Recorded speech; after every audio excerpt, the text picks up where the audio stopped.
Bachelor জীবনের গল্প। Bachelor ছেলেগুলো একসময় বদলে যাবে। রাত জেগে সিনেমা দেখার সময় আর তাদের হবে না। সারা রাত জেগে কার্ড খেলার নেশা হারিয়ে যাবে। নোংরা বালিশে তাদের ঘুম হবে না।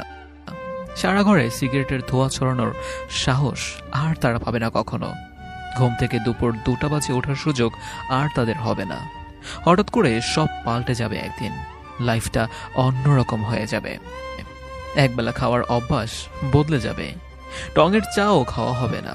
10 টাকার দামের সিগারেটটি ভাগাভাগি করে খাওয়ার দিনটিও শেষ হয়ে আসবে। এক টুকরো বিস্কিট নিয়ে কাড়াকাড়ি আর করা হবে না। আড্ডার সময় একদিন কমে আসবে। আড্ডা দিতে ইচ্ছে করবে, অথচ ইচ্ছেটা বেশিরভাগ সময়ই ইচ্ছেই হয়ে যাবে। একসাথে 10-12 জন মিলে হাসাহাসির তুফান আর সৃষ্টি হবে না। রাত জাগলে কেউ একজন ডিস্টার্ব করবে না। একা সিগারেট খেলে কেউ একজন আর